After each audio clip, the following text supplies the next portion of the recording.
Shalom, puji nama Tuhan, saudara. Jumpa lagi dalam renungan singkat GRM. Tema kali ini yaitu tawanan keluarga. Saya akan ambil ayatnya dari Matius 16. Matius 10 ayat 16 sampai dengan 22. Lihat, aku mengutus kamu seperti domba ke tengah-tengah serigala. Sebab itu hendaklah kamu cerdik seperti ular dan tulus seperti merpati.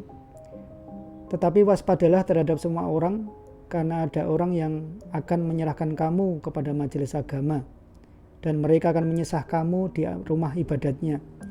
Dan karena aku, kamu akan digiring ke muka penguasa-penguasa dan raja-raja sebagai suatu kesaksian bagi mereka dan bagi orang-orang yang tidak mengenal Allah. Apabila mereka menyerahkan kamu, janganlah kamu khawatir akan bagaimana dan akan apa yang harus kamu katakan, karena semuanya itu akan dikaruniakan kepadamu pada saat itu juga. Karena bukan kamu yang berkata-kata, melainkan roh Bapamu, Dia yang akan berkata-kata di dalam kamu. Orang akan menyerahkan saudaranya untuk dibunuh, demikian juga seorang ayah akan anaknya, dan anak-anak akan memberontak terhadap orang tuanya dan akan membunuh mereka.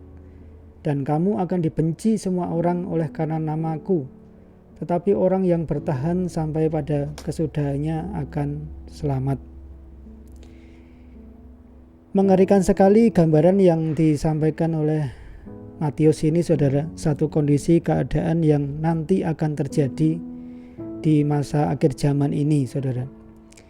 Apa jadinya jika dalam satu keluarga itu kita saling menawan, saudara? Tujuannya untuk menyerahkan kepada majelis-majelis, ya, lalu saling bunuh dan dibunuh, saudara. Hal ini dinyatakan Alkitab, saudara, mengenai pengayaan yang akan datang, saudara, di dalam Matius 10 ini, saudara. Dan kita garis bawahi kalimat Tuhan Yesus sendiri di ayat 21 dan 22. Ya, ini kalimat Yesus sendiri. Orang akan menyerahkan saudaranya untuk dibunuh, demikian juga ayah akan anaknya. Dan anak-anak akan memberontak terhadap orang tuanya dan akan membunuh mereka. Ini terjadi begitu saja, saudara. Diawali oleh penyerahan keluarga antara ayah, anak, dan saudara sendiri, lalu bahkan di situ dikatakan ada pemberontakan anak. Lalu pertanyaannya adalah, di mana kasih itu, saudara? Dan ini nubuat Tuhan Yesus yang harus digenapi.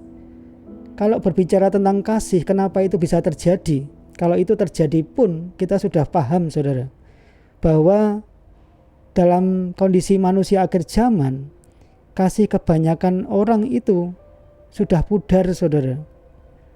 Sudah pudar, sudah tidak ada lagi kasih. Sehingga yang ada adalah egois.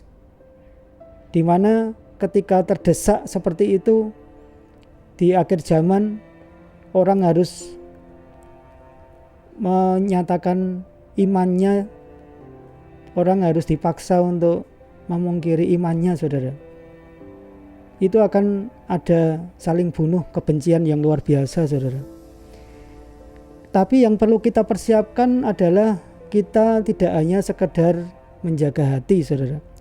Ada satu kata kunci yang dijelaskan nanti ini supaya memberitahu kita apa yang harus kita lakukan, yaitu di ayat 22, saudara.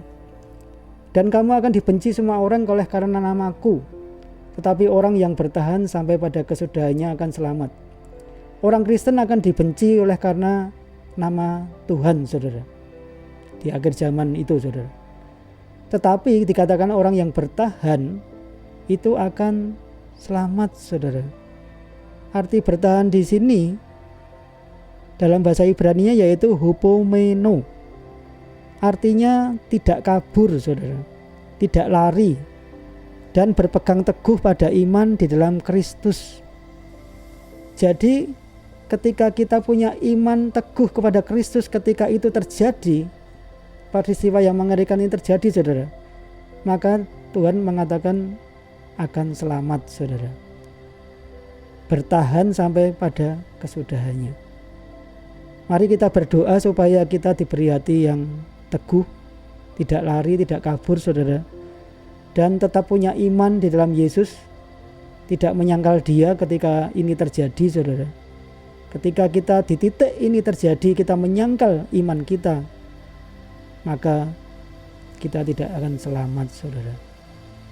Mari kita semua berdoa, saling mendoakan agar di hari ketika ini terjadi, saudara, kita akan mampu bertahan seperti yang dinyatakan oleh firman Tuhan ini. Saya berdoa saudara dikuatkan oleh renungan ini, dan terima kasih sudah setia mendengarkan channel Gerbang Pemulihan ini. Tuhan Yesus memberkati.